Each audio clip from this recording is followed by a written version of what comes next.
Okay, so welcome everyone to tonight's class on the Profound Treasury, the Contract Path of Indestructible Wakefulness. As we've said before, beginning in 1973, Chogyam Trungpa each year took a group of students for a 3-month program called Seminary. And the way that this program was structured was that there would be alternating periods of intensive sitting meditation practice and study. So 2 weeks of meditation practice, and then 2 weeks of study. First with the Hinayana teachings, or the foundational vehicle, then another set of 2 weeks of practice and 2 weeks of study of the Mahayana, the greater vehicle, and then concluding with 2 weeks of practice and 2 weeks of study of the Vajrayana, or Tantra. So we're studying the third volume, the Tantric Path of Indestructible Wakefulness, which includes all of the talks that Trungpa Rinpoche gave in regard to the Vajrayana.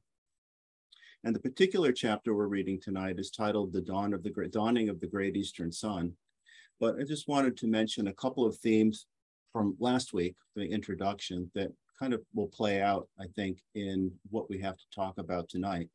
One thing that he said in the introduction that we read last week was that we'd be presenting the theory of Vajrayana, that some understanding of the Vajrayana, some theoretical understanding of the Vajrayana was important as the vanguard of our entrance into this this body of teachings. But at the same time, he also emphasized it as experiential and very personal. And I think that really sums up a lot of what we read about in this chapter tonight. He also talked about the 3 yana journey that, again, we begin with the Hinayana, or foundational vehicle, move to the greater vehicle, and then finally the Vajrayana. But that it's not a question of graduating from one level to another, but rather that we go back and forth, and that without the foundation of the Hinayana and the greater vision of the Mahayana, the Vajrayana is not possible. And then he also talked a great deal in the introduction about lineage, which does come up in this talk as well.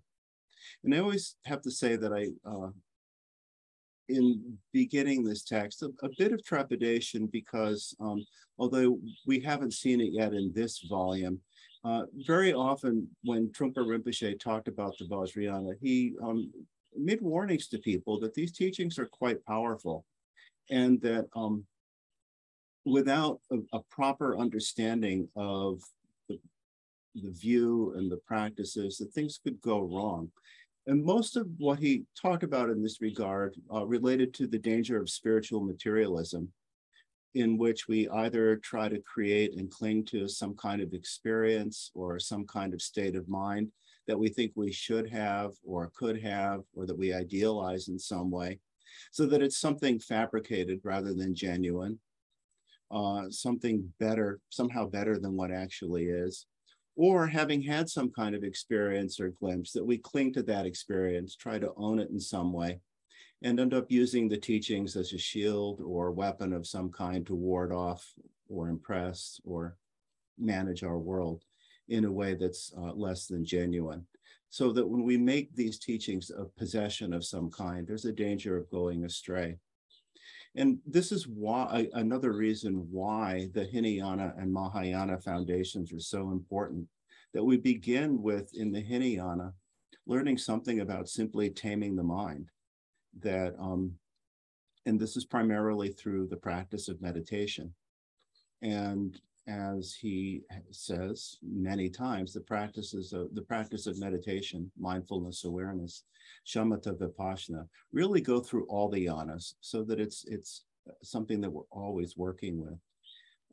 We could talk about on the Hinayana level with shamatha vipassana in terms of settling the mind, simplifying our experience, or slowing.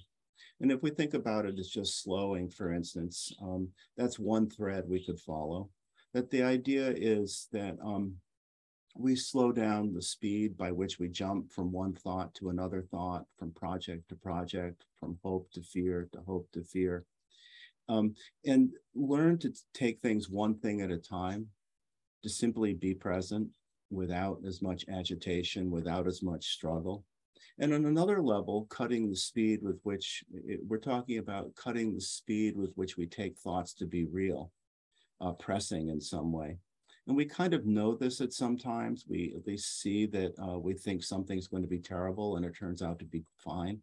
Or it can go the other way, that we think something's going to be fine and it turns out to be more difficult than we thought.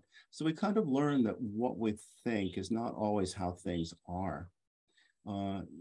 We think a certain way about a person and then find out later they're very different from what we thought. And it's not that we make a deliberate effort to directly slow down, but rather we stop engaging so much with our conceptual mind, with hopes and fears, with whatever, in such a way that we just allow our mind to naturally slow down, allow it to naturally settle, naturally simplify, which happens in meditation practice if we just allow ourselves to do so. So this taming the mind, and obviously there's a lot more that could be said about the Hinayana, but to the extent to which we'll be talking about in the Vajrayana, being able to recognize what our nature of mind is, which is what we're going to be coming to, that if we don't settle the mind first, it's impossible to do so because there's too much confusion, too much cloudiness, too much distraction. So we have to develop sitting meditation practice discipline, so that we can relate to our actual experience rather than being absorbed in whatever dreams or storylines we tell ourselves. And so we can develop some understanding of how our minds work and an understanding of how we develop habitual patterns and begin to see through them. And then with the Mahayana, the greater vehicle, we develop an appreciation of inherent bodhicitta. We come to begin to realize that whatever confusion, whatever drama, whatever struggle we might experience, that there's something in us that's fundamentally awake, something that we come back to that feels quite fundamental to who we are. So there's an appreciation of bodhicitta, or awakened heart, awakened mind. And with that, we have some experience of emptiness, again, seeing through the apparent reality that we ordinarily assign to things, begin to see through at least some of our thoughts. And we begin to become more aware of the suffering of others, especially as our suffering, our sense of struggle begins to diminish. We begin to become more able to let go of our preoccupation with ourselves, our considering everything from the point of view of our personal agenda. So there's even further letting go, even further opening up.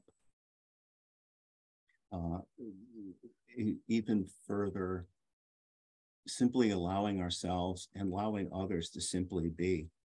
So that there's a real transformation in the Mahayana of how we work with the world and with ourselves and with circumstances we experience that happens through paramita practice and lojong training, which we talked about a little bit last week. But if you think even about just one or two of the slogans, when the world is filled with evil, transform all mishaps into the path of bodhi, transform all mishaps into the path of awake, or whatever you meet unexpectedly, join with meditation. I think it gives a sense of just the transformational power of the Mahayana. So as we go along, there's an increasing recognition of our enlightened nature, beginning with allowing ourselves just to simply settle down and be with ourselves as we are, and then opening further to the world with the Mahayana. And it's this enlightened nature, this fundamentally awake quality that we can experience directly in meditation practice and really throughout our whole lives if we're open to it, which we fully realize in the Vajrayana. We fully realize, fully identify with, fully become our true nature. So for this reason, the Vajrayana teachings are considered definitive teachings of the Buddha. Definitive meaning complete and final. And so this is what we're being presented with. This is both the theory and the experience that of Vajrayana that he talked about in the introduction last week. It begins by talking about the first section of this chapter was titled The Great East and the Setting Sun of the West. As you know, we just finished reading the Shambhala text, and the Great Eastern Sun is a Shambhala term. These talks are particularly from the 1976 and 1978 seminaries, and it was during this time that he really began receiving the terma that were the Shambhala teachings. But they also point to the same kinds of experience, the same kinds of recognition that really underlie the Vajrayana. So the Shambhala teachings are Vajrayana teachings. So it might use different languages to describe the same things or different, but sometimes hearing things in different words help. So that's, I hope that we can look at this chapter tonight from the point of view of having read Shambhala, The Sacred Path of the Warrior. We did read and talk about this chapter once before. I don't know if everyone remembers that or not. I say that because maybe 15, 20 years ago, I attended a teaching by Punlap Rinpoche on a text called 3 Words That Strike the Vital Point that I thought was great. I'd never heard it before. And then sometime after that teaching, I was looking through some notes from a class that I had taken maybe many years back in Boulder when I lived there. And if it wasn't in my own handwriting, I would have believed it. But there it was, 3 words that strike the vital point. I had heard it before and completely forgotten it. So there really is something to, as Trungpa Rinpoche says, that we can go over this material again and again. And we go back and go over it again and again, and increasingly make it ours. Anyway, so in this chapter, he begins talking about what's being pointed. We're really talking about what is being pointed to, what in our experience we're being asked to recognize, particularly in the sense of the Great East, or Great Eastern Sun, as in the Shambhala language. He begins by talking about the Oriental gut, and that it's a different kind of outlook on the world. I really think this is a bit of a nod toward the notion of lineage, and the Vajrayana lineage masters in particular, who from generation to generation have transmitted these teachings so that they come to us in a live way. But the main point that he's making is that if there is no such thing as the Great East, which can experience as a metaphor for the awake nature of mind, we can also think of it as something of the kind of culture that Buddhist countries developed and where Buddhism has thrived in. But where no such thing as the Great East, the Vajrayana could not be presented. If we don't have East, we cannot have the sun shining out of the East. And then he says the East is Mahayana, and the sun shining out of the East is Vajrayana. Or the vision is Mahayana, and executing the vision is Vajrayana. So he really says there's no vision in the Vajrayana because we don't need it. Vision is an expectation for the future, and whereas execution is the present situation. So we only need execution. If you don't execute properly, you cut your finger, which is bad execution. But I think what we're talking about here is the very immediate experience of awakeness, of wakefulness, the very immediate experience of awareness and the freshness and vividness of that experience. So it's nowness without hesitation, nowness without any sense of duality, just complete sense of fully being present and with things as they are and ourselves as we are. And he says, in contrast to the Great East, there's the notion of setting sun, which is the destroying of the light, which is the state, which he says is a state of mind or state of being, as well as a culture that has created conditions that block any possibilities of presenting enlightenment. And he says that at the same time as this is an approach that's provided us with all kinds of beautiful, comfortable conditions for living our life, like central heating, air conditioning, and so on. But really what this all lead to, because there's no greater vision within setting sun vision, there's no greater vision, that the setting sun approach has provided us purely with a comfortable way to die. So here we're really talking about the very same thing that we talked about when we read the Shambhala, The Sacred Path of the Warrior, living from the point of view of fear, living within the cocoon, looking for some kind of comfort or security, some kind of way of controlling and managing our world, so that we have an attachment to comfort and security and stay with the known and the predictable, an attachment to the cut and dried, you could say. And he gives all kinds of examples of this, you know, up to old age and their funeral homes and so on. But that altogether, this is how we make the sun set, because we're not dealing with the world as it is. We're dealing with the world from some sort of conceptual state where we're cut off from the freshness and vividness of immediate experience. He says all those things we have in the Great West, philosophy, psychology, economics, have been about learning to die rather than learning to rise. So, and he does say not to take this as a personal insult, but that basically speaking, the view in cultures where there's great materialism, you know, attempting is that he says there's a poverty mentality. That the problem, in other words, the problem isn't central heating or air conditioning, whatever. It doesn't mean that those should be rejected, but it's more really a problem of attitude, how we live our life. That when we live our life from the point of view of fear, of looking for some kind of cocoon that we can wrap ourselves up in, we're cutting ourselves off from the world. We're cutting ourselves off from other people. We're even cutting ourselves off from ourselves.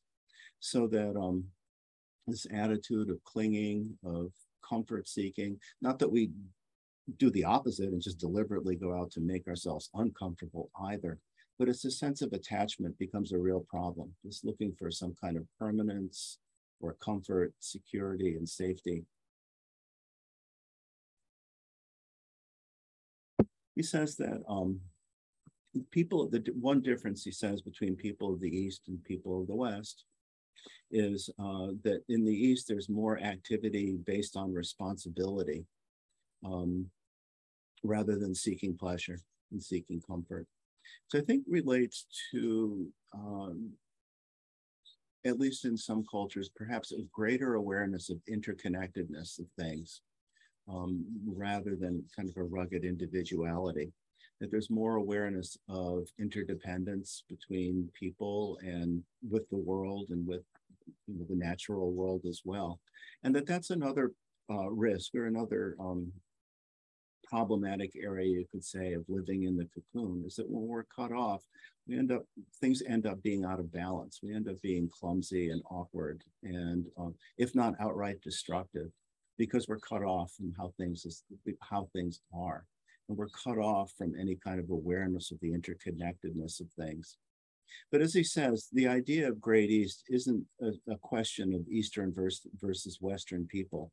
We're really talking about mind and about conquering mind. It's a matter of where mind rests and whether we are interested in pleasure or responsibility. So where mind rests and what we're experiencing in the Vajrayana is that in fact, we can rest our minds within our true nature. That we can rest our minds in our fundamental awareness, in our our capacity for being awake. And by this, he says, when we're talking about the Great Eastern Kingdom or the Vajrayana, we mean a human dawn, a dawn of humanity in which the Vajrayana can be presented and which could happen in our experience. In other words, we're learning how to rise rather than how to die. So this is what we're asked to fully recognize, fully identify, fully be, fully come into being, is our fundamental nature, our true, wakeful, compassionate, loving nature, which in this chapter he talks about as Great East, fully awake. And he says that this is basically what we're asked to recognize in our experience. Once we begin to recognize that, we can become increasingly familiar, habituated with it, to the point where eventually our true nature outshines everything else that gets in the way, everything else that obscures, everything else that blinds us to what our true nature is. He says there are three qualities to the Great East, which again, three qualities to this fundamental awake nature of mind. And the first is that he says that it's primordial. In other words, it's there from the beginning. It's pure right from the beginning. It doesn't mean that it's not, that it's something ancient or way back in the past, but it's the original mind. It's our original mind, the mind of now, immediate, awake, before there's any kind of elaboration or confusion of ego, of concepts, of judgments, of self-judgments, or anything else, expectations, evaluations, speculations, all of that. He calls it Doma, or our original mother. It's our original existence. He says it's general sanity. He says because the present can't be manipulated. The present just is what it is. And the past can't be manipulated because it's gone, it's done. So we live longer because we're not hampered by manipulation. In other words, we're not struggling with ourselves. We're not struggling so much with our world. We're simply allowing ourselves to be. The second quality of the Great East is that it's eternal, tukpa. And he says that eternity can exist independent of manipulation. So again, this eternal present is, we experience it. We have to be able to simply be in that experience without trying to possess it as if it was something separate from us. We have to just be in that experience in a non-dual way. That we learn, in other words, to simply rest in the awareness, and rest in our this basic awake nature of mind. Awareness is eternal, even if our recognition of it is not. It's always there, whether we tune into it or not, whether we recognize it or not. It doesn't arise from conditions, therefore it's eternal. And the last one is that it's self-existent. It's spontaneously present, Lundra. And he says this could be described as simplicity, that Lundra means that in the Vajrayana, the basic nature is continuous and at the same time self-existent. And again, it's self-existent, meaning that it's not dependent on causes or conditions. We don't create awareness. We simply allow ourselves to experience it, allow ourselves to be it. It does not arise from causes and conditions. It's something that we come to realize, even in the Mahayana, with, again, the slogan, contemplate the nature of unborn awareness. What we're talking about is the unborn quality, that it's something that's always there, always here, and that we can experience at any time if we allow ourselves to do so, which is why the sense of recognition is so important in the Vajrayana. And it never ceases, it never ceases. What happens, though, is it can become obscured when we try to possess it, when we try to evaluate or capture it in some way, when we try to logically pin it down. All of those things obscure awareness. So he says that, in fact, the Vajrayana discipline can be presented in terms of these three qualities, and that we could view the three characteristics of existence as the transformation of the three marks, as the transformation of the three marks of samsaric existence. So again, this goes back to our Hinayana study, that the three marks of existence, sometimes it's 4 marks of existence, but the 3 marks of existence are suffering, impermanence, and egolessness. And the 4th mark actually is exactly this quality of mind, the fundamentally awake quality of mind. But he says suffering is transformed into primordiality or doma, primordial existence, primordial bliss. Change or impermanence becomes topa, the continuous freshness of eternal existence, which we experience as long as we're able to, again, disown the experience. It can seem very paradoxical that, in fact, we sustain awareness by letting go. We sustain awareness by disowning, but that's how it is. When we try to possess, we're already into something else. And then finally, egolessness, the lack of a true solid self, becomes unborn self-existing being, or lundra, the spontaneous presence. Things just are as they are right in the moment. In the next section, he talks about the dawn of sanity, where again, he says the Vajrayana principles are not particularly the possessions of anyone, which would be absurd to say, but that they represent the intelligence and awareness of the rising sun, which again is a metaphor in this case for just the awake nature of mind. They represent the intelligence and awareness of the rising sun, and also giving up any connection to the setting sun. He says the Great East is also referred to as the dawn of Vajrasattva, Vajra being. It says as though light is coming from the Great East and you have a glimpse of the possibility of awakening. So again, it really comes down to coming to recognize this in our experience, which we do in at least glimpses in our meditation practice. That increasingly we come to realize that it's not something separate from ourselves. It's not something we create. It's just simply we allow ourselves to tune into or relax into. That it's, there's not, in fact, there is nothing to create. We just have to simply allow ourselves to be.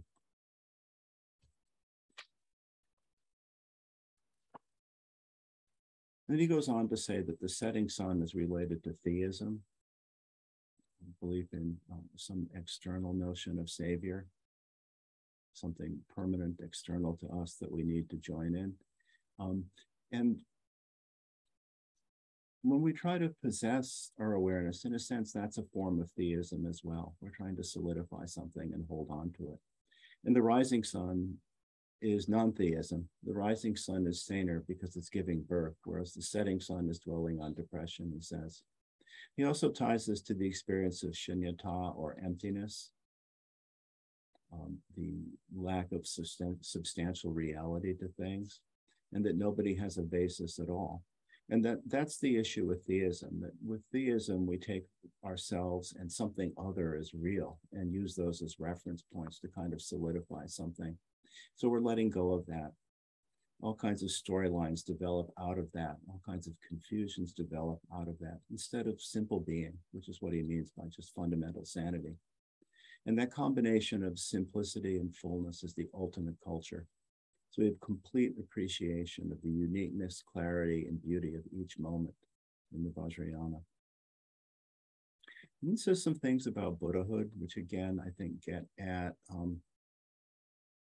some of the connection between Mahayana and Vajrayana, but also some, at least from a theoretical point of view, a bit of the difference as well. And the main thing is that we want to realize how there's immense power in this great East experience, this fully awake experience that we have. We want to realize how that can be conducted and worked with properly, as he says. And he says the possibility of doing so comes from this basic non-theistic Buddhism.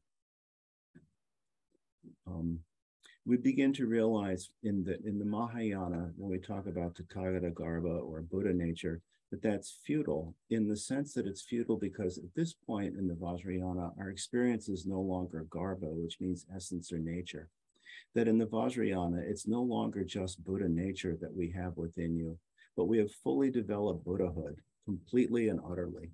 So again, this is a complete, full recognition of our true nature as living Buddhas, potential Buddhas, real Buddhas ourselves, that we can actually do this or experience this. In the Vajrayana, he says, instead of regarding practices such as Mahayana benevolence and so on in the context of an embryonic state, in other words, something small that we're trying to awaken, we realize that Buddha nature is present already in us. It's fully awakened right now. This is what I mean by a full and complete recognition of our true nature. Therefore, he says, Mahayana is known as the yana of the seed, and Vajrayana is known as the yana of the fruition. He says if we don't understand the Mahayana, it's difficult, very difficult to get into the Vajrayana. That if we don't understand the seed, if we don't realize the seed, then we can't really get an understanding of the fruit. And then he goes on to say that in the Vajrayana, the ground is more emphasized, but to realize the ground, you have to go through the disciplines. And when the ground is realized, that's attainment. So the ground is the fruition. And understanding the ground as the fruition means that the fruit is already there.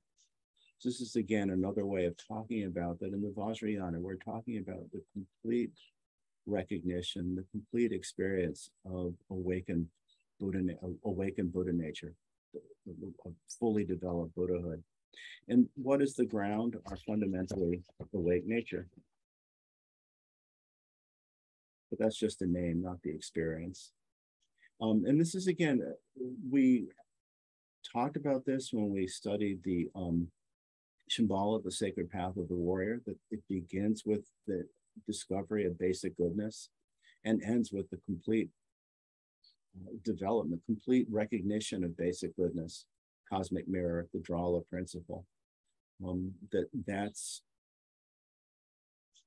what we come to fully realize in the Vajrayana. So the ground is the fruition. We begin with the point that we end at, but we recognize it in a completely different way than we did in the beginning. So as he says, the complete understanding of the Mahayana is not a complete understanding of the Vajrayana, but it gets us halfway there. In the Vajrayana, we're still dealing very much with the Garbha, or essence of everything. But the idea of Garbha is a bit of a poverty approach, he says.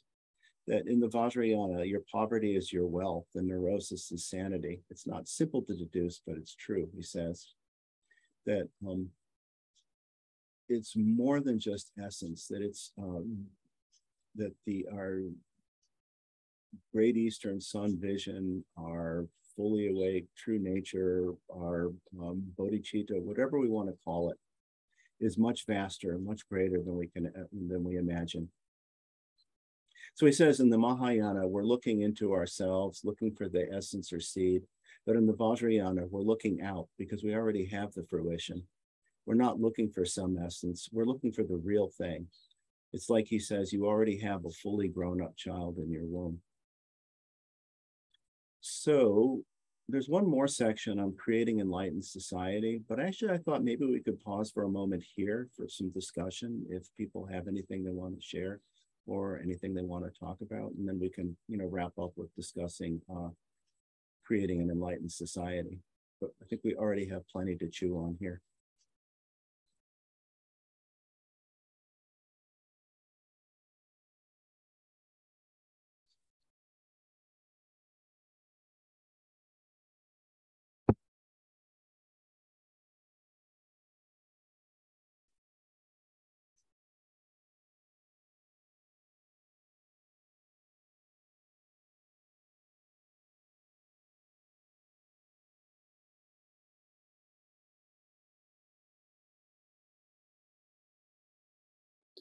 Miriam? I have a question. Oh, go ahead. All right. Go ahead, Don. Oh, I have a question about, like, right at the end there, the the line about your poverty is your wealth and neurosis is sanity. Mm-hmm. And I'm not quite sure what that means. I mean, if I would just speculate, maybe it means because I'm more aware of my neurosis because I can see it better through meditation practice. I have options about whether I act out of it or not, but I'm just speculating. I don't know if that's what he's talking about. I think that's one thing, but I'm wondering what other people made out of that, and then I will say something. Or if other people have other ideas they'd like to share. It's a provocative quote, and it really does get at some important qualities of the Vajrayana, actually, I think.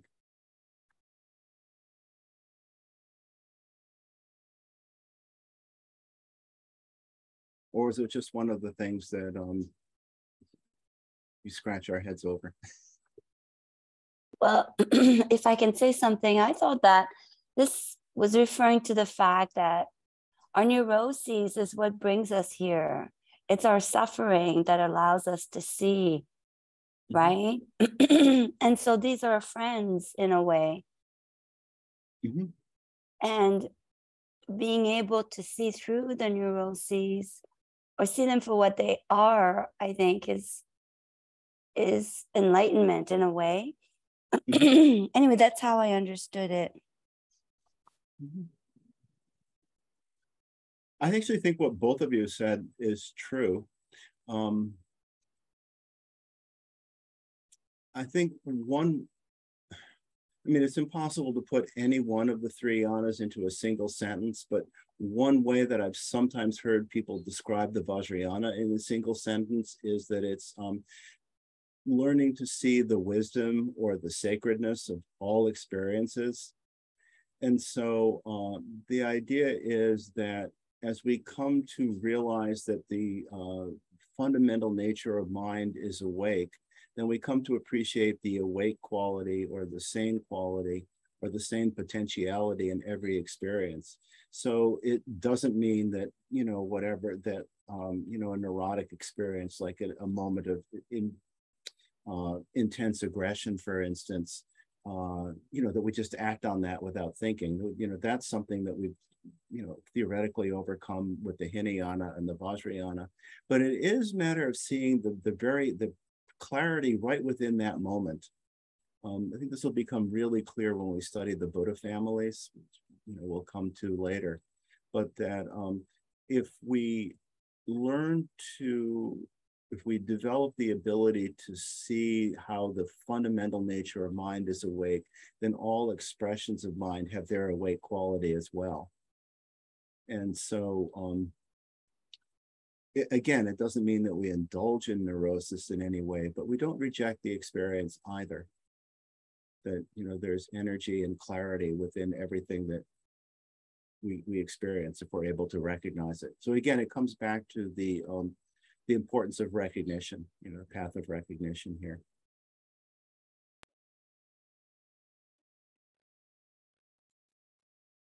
Yes. So I'm sorry, I'm double dipping. So like with the Mahayana, the essence or the seed, if I saw that I was being neurotic, so to speak, in some way or another, I might say, well, that seed still needs to be watered and developed, and then when that happens, then the neurosis will be gone. But from this standpoint, it's like, no, there's wisdom, there. If it can be, the wisdom is already there. I just have to recognize it. I think ultimately, yes. I think that's yes. I'm not saying I do that all the time myself, but that's the idea.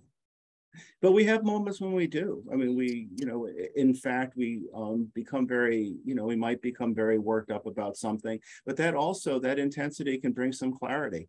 And sometimes we're able to let go and just, you know, rest in the clarity rather than, you know, getting caught up in the storyline and getting caught up in, you know, whatever drama we've cooked up. So that, you know, there, you know, the, you know, almost the intensity itself wakes us up, or it can. Thank you. John's here, we can have, see what it says as well. It's a provocative sentence there. And I think we'll actually be working with it for a while, understanding what that means in our experience and how we work with things. Yeah, John? Moving into the Vajrayana is very profound and different. The previous yanas, Hinayana and Mahayana, are very all about cause and effect. Do this, you get that. So it's about movement from worse to better. And, you know, Trungpa Rinpoche, especially, he has the version of the Vajrayana that we're getting is very, very advanced, you might say. It's from the point of view of the end of the Vajrayana. Because what the end of the Vajrayana is the realization that each one of us all along was Buddha, was enlightened. And the problem that we have, and the reason we're on the path, is to undo the belief that we have that there's something wrong with us, that we have to correct and make better. That is the very essence of suffering. And so what he's describing here is really, it's so Vajrayana, it's fruitional Vajrayana. It's saying See, the idea of the Vajrayana, especially at the end of the path, is that we were Buddha all along. We just didn't realize it, and we got lost in trying to make ourselves better, which is such a sack of suffering and woe. And really what the Vajrayana and what you're going to be hearing from him all along through as we go through this is a matter of realizing that this world is it. And that when we stop looking for something else, a better way to be, whatever it might be, then we can begin to see the extraordinary beauty of this world as it arises in the only time we ever have, which is now. And its qualities, which are described so completely in the Vajrayana, which we haven't gotten into yet, but we will. They're called kayas and wisdoms, bodies and wisdoms. So it's a very ironic trip that we're on. We're going back to realizing that the idea of self-improvement, any kind, or the idea of criticism, that it isn't here yet.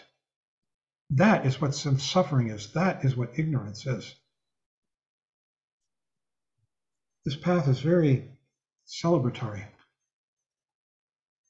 Great Eastern Sun. So I don't know if that made any sense. I hope it did. Yeah, these teachings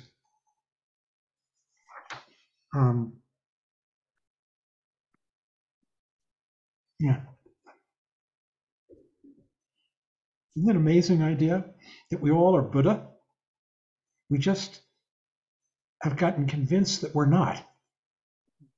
We're so convinced we're not. And it's the process of discovering that is the Vajrayana path.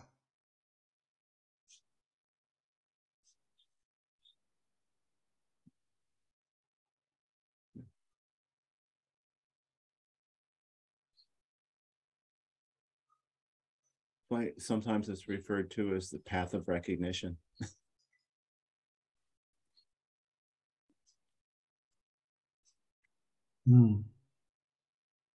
Path of no more learning. It's already there. We just didn't know it. Right. We were just convinced it was somewhere else. Looking for it hither and yon.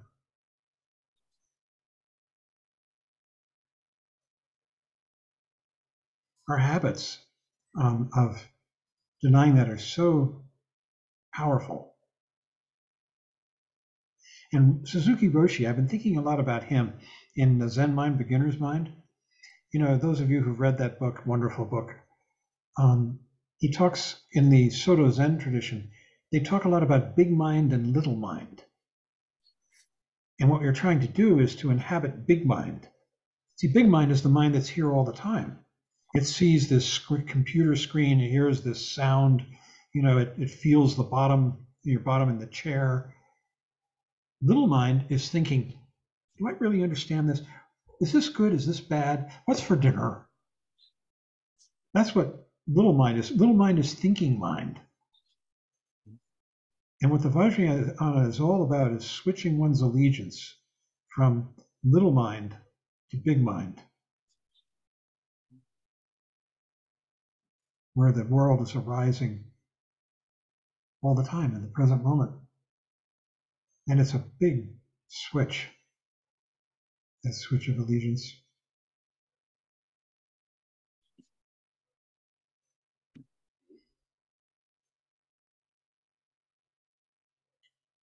I'll shut up. Miriam, did you have another question? Yeah, I never asked my question. It had to do with the emphasis on responsibility rather than pleasure. And that's priceless for Western society because, you know, I mean, all my friends, not all, many make a lot of money and have a lot of possessions and travel a lot. And this is all pleasure oriented. And it's difficult, right, in this society, not to fall for it, not to have some envy sometimes. But practicing this path, I realized that it's in those little moments, like we were reading in the warrior, the path of the warrior, how it's in the domestic activities, the responsibilities, your job, your interactions, taking care of. These are responsibilities that become incredibly satisfying.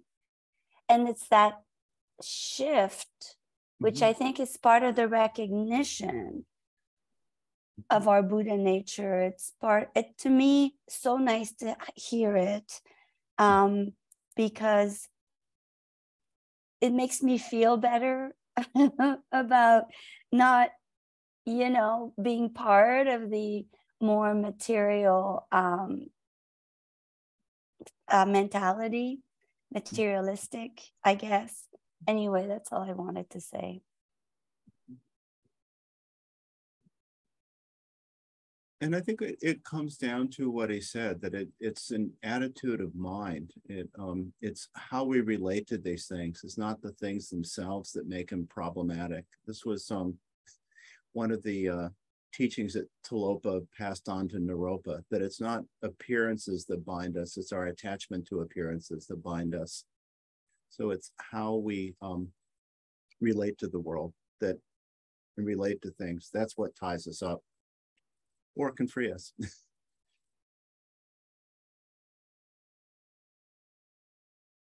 Thank you. Kurt? I just want to respond to Miriam's, because I'm experiencing very often a very similar thing. I'm around a lot of wealthy people, and I'm working on their homes and making art and whatnot. And I'm just noticing that I'm being a carpenter on their house, and they come out and they're kind of watching this, and all of a sudden they want to participate. They want to learn this carpentry. There's something about making things, and there's a giving in that. And it's kind of ironic because they've got all these things, and there's so many things that they're constantly breaking and needing improvements. And so that brings me in to fix their things. And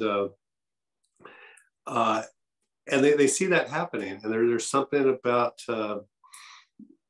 I don't know, for me, I'm picturing it working with hands and being hands-on and whatnot, that they are really wanting to participate in this, and they are becoming some of my woodworking students and whatnot. It's beautiful to see that that simple little switch of from acquiring things to creating things, that there's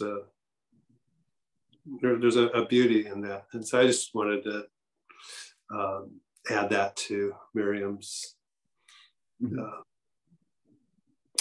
piece there.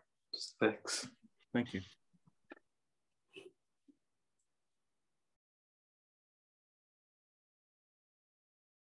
Okay, well, maybe we should continue with the next section, which was on creating an enlightened society. And I think there are different things about this, but one thing to keep in mind is we're not talking about in terms of the world that we create, something that's far away or distant, but literally in the moment-to-moment level, how we relate to our lives and what the world we're actually in now. And what he says is we're trying to create a Buddhist world, an enlightened society. And one of the principal ways of doing that is for each one of us to become sane. So I think this really speaks to the importance of our practice and our study. are coming to understand ourselves, understand how we relate to the world, understand how we relate to ourselves as well. Because he says in order to become sane, we have to become disciplined. And to become disciplined, we have to develop a sense of loyalty. So there's other words we could use here as well as loyalty. Commitment might be another one. And really, ultimately, what we're talking about here is a loyalty or a commitment to ourselves, a loyalty or a commitment to our true nature, our, awake potentiality, our awake reality. He says loyalty is not at the boss or worker level, but it's an appreciation of what we're involved in, that what we're working with, what we're working on, what we're, a real understanding of what it is that, we're doing in our practice and our study. When we do the chants, before we begin sitting, they help bring us here. They help bring us here and now, but they also help clarify our intentions, especially when we, say something like, in order that all beings may attain Buddhahood, I take refuge in the three jewels. It may not be quite word to word, but you know what part I mean. That we're really engaging in this practice of meditation, not simply for ourselves, but also for the world around us, how we relate to people, how we relate to things. John mentioned Suzuki Roshi and his book Zen Mind, Beginner's Mind. And one part that I always liked was where he says that when you meditate, your partner, your spouse, they're meditating as well. It doesn't mean that they're actually in the room with you, although they might be, but it's more that we're able to be with that other person in a different way.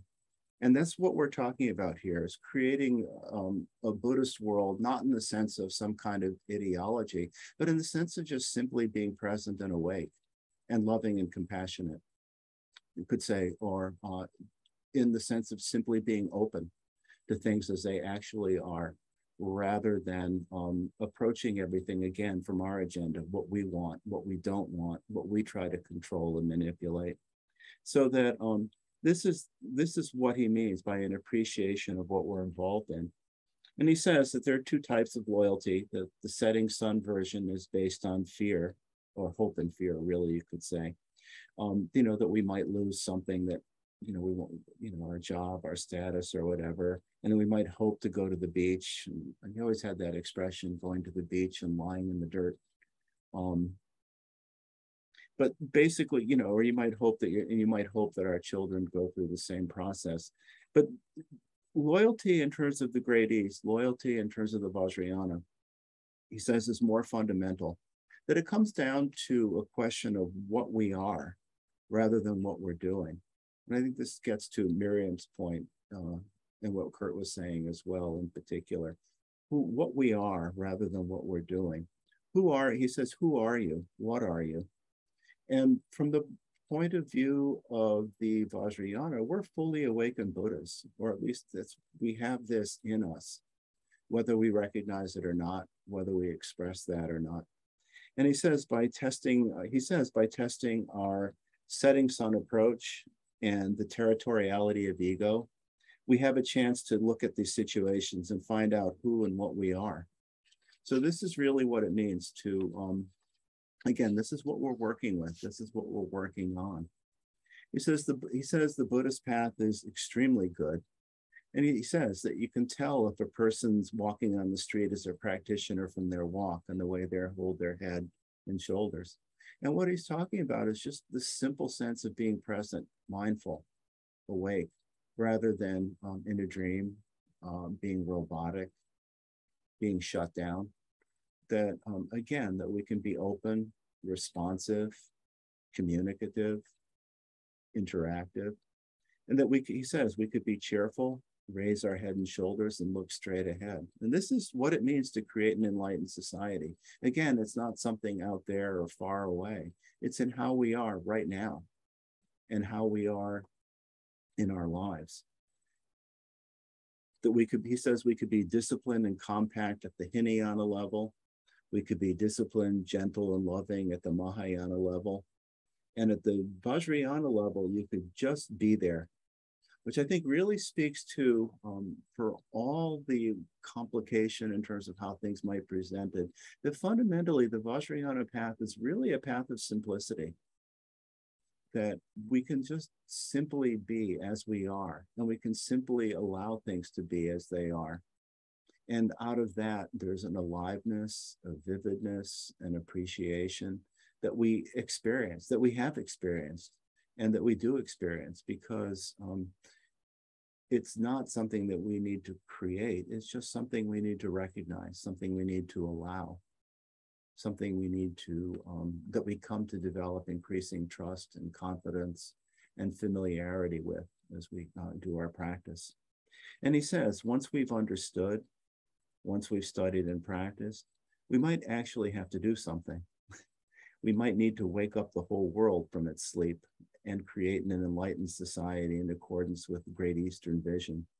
So we should appreciate one another. We should appreciate that we're going to create a wakeful world. So in this sense, we're really talking about again, the inspiration of the Mahayana, but really the execution as Vajrayana, as he said in the opening paragraph, that we actually can experience, we can actually be this wakeful world. So that's everything I came prepared to talk about. We could have more discussion if people would like.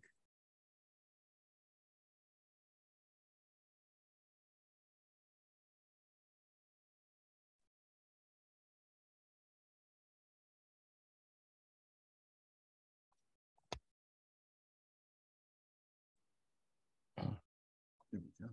Mark? Oh, hi. Can you hear me okay? Yep. Oh, great. I'm just kind of throwing this out there, but at the end of that chapter, he was talking, Shogam Trump Rinpoche was talking about how we relate with the samsaric world. And he in particular brought up the children, how we want them to do well.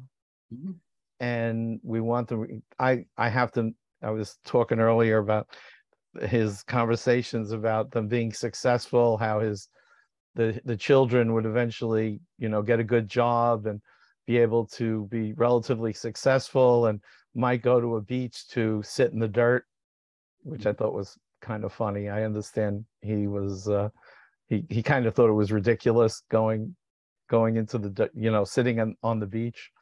And his grandchildren would maybe sit on the moon and in the dirt again.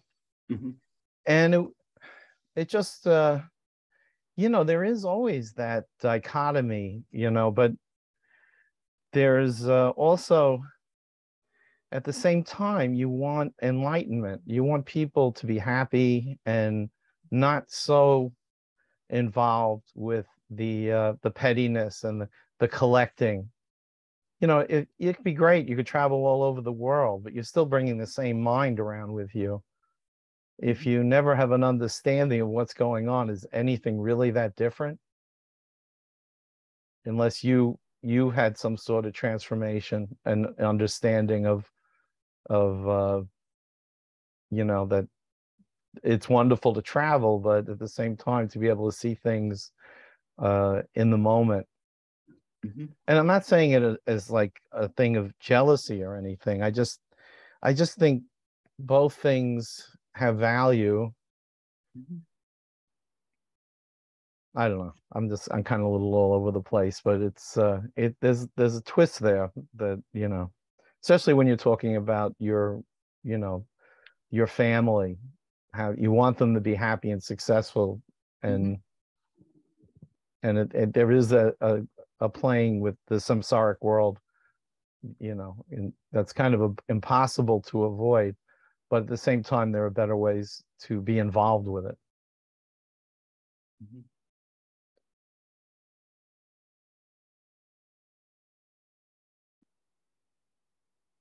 And I think part of it is just simply being able to be open to experience, rather than, again, approaching everything with a closed mind or, through the point of view of little mind. Right. that it's not that going to the beach by itself is a bad thing. I think he went to the beach sometimes, for instance, but it's more like what we develop around that, that we think things are going to make us happy or fulfilled, that, might bring, some temporary happiness. I remember one teacher talking about, that all the things in samsara have, it's always happiness with an expiration date. If we want happiness without an expiration date, we need to look at ourselves and work with ourselves and look at how we're approaching things, which is what we're talking about here, working Right. the practice and, study, so that we come to understand ourselves and understand things a little differently. Thank you.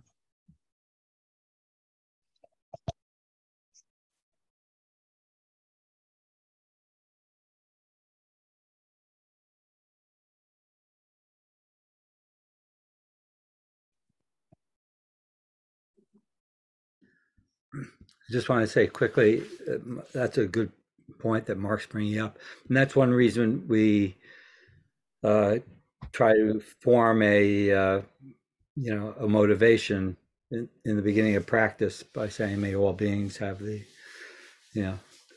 have happiness and the causes of happiness.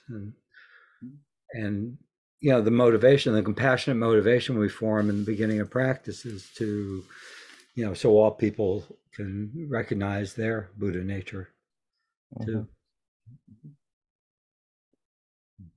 Thanks, Mark. Please.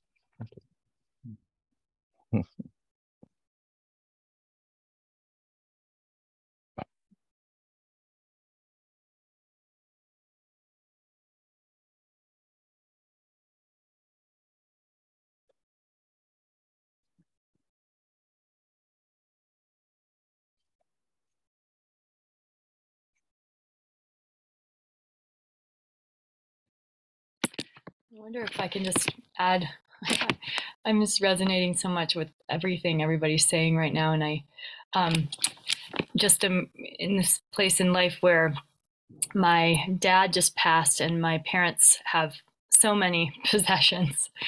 And my aunt just moved here and she was trying to pare down all of her possessions and went from like a 4-bedroom house to like a, 600 square foot little studio. And it's been really making me look at what I have and all the possessions that I have. And I had this realization the other day that I just really shouldn't own anything that I can't really have like a direct relationship with and really take care of, like really directly.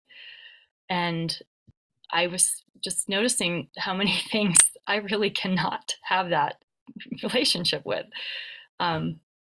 I feel like I want to get someone to clean my house and I want to have someone else take care of this and someone else, because it's just all too much. And so it makes me really wonder, and it's making me really pare down and simplify just, and I think through that external process, there's like a mental paring down as well, because it's just less things that are on my mind, and so that's really my pursuit right now is simplifying, cleaning house, and really cleaning the mind house. So just wanted to thank you all. It's such a joy to be here and be back hearing these teachings. And thank you, Michael. Your teaching is just awesome. It just really makes me, I just hear it so differently than just reading it. And it's like baking bread, it just goes right in. So thank you so much. Well, thank you. I'm sorry to hear about your father, but you had told us that he was ill. And thanks, Michael. Yeah, it's been a really awesome learning experience for sure. Yeah, I think it's things like that really, death really gets us to look at what we take seriously in life. Every moment, for sure. Just asking yourself, like, if I died in this next moment, would I want my mind to be where it's at right now, and yeah.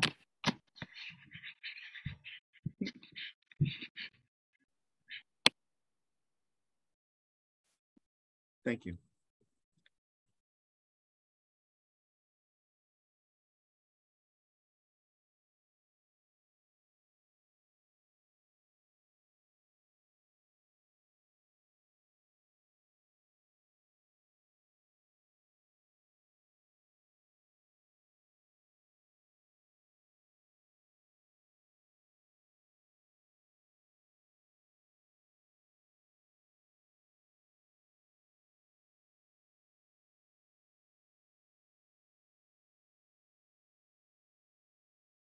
Well, we do have discussion group tomorrow night, which everyone is welcome to come to and join in or listen in, however, whatever you might be inspired to do.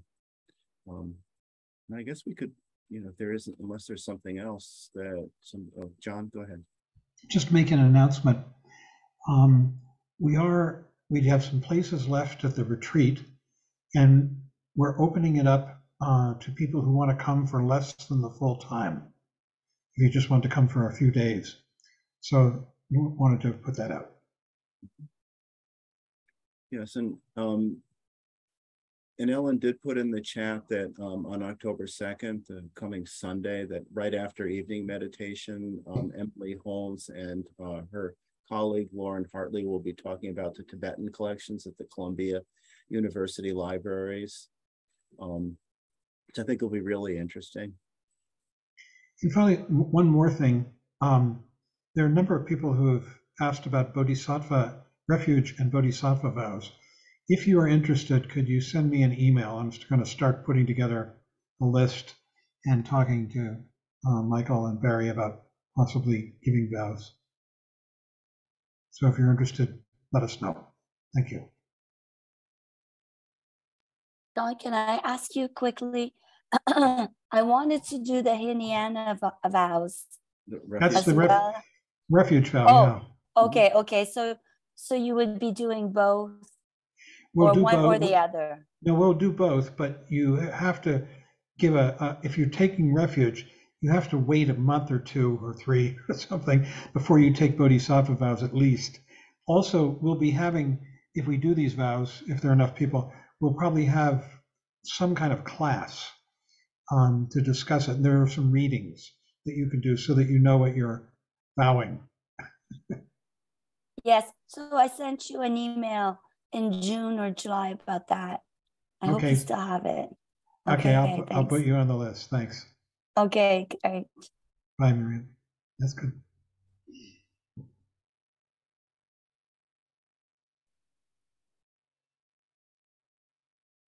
Okay, well, as I say in the local song to hear, it's last call. If anybody has any questions or comments, otherwise we can close as always by dedicating them. Oh, Judith, go ahead.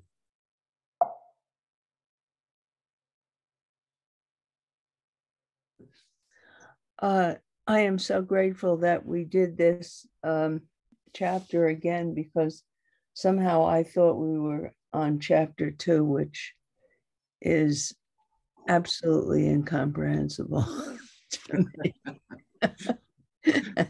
I'm glad I have another week. Is that what's going to be next?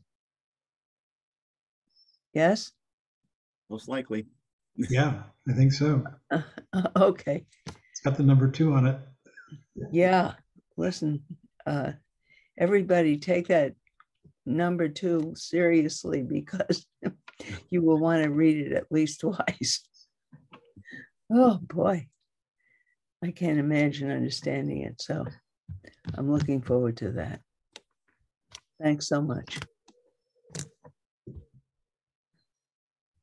Okay.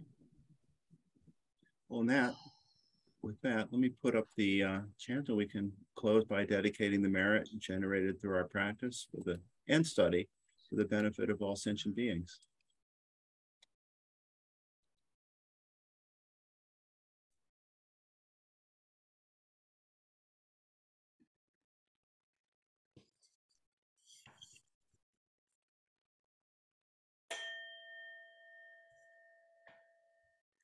By the blessings of enlightened and compassionate ones, by the power of my positive actions of 3 times and my prayers of pure aspiration, May wars, conflicts, epidemics, and all other maladies dissolve in this world, and may the earth and all who live on this earth enjoy the abundance of well-being. May all learn to live lovingly with each other. By this merit, may all obtain omniscience. May it defeat the enemy wrongdoing.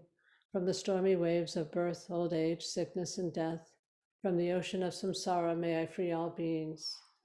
By the confidence of the golden sun of the great East, may the lotus garden of the Rigdon's wisdom bloom. May the dark ignorance of sentient beings be dispelled. May all beings enjoy profound, brilliant glory.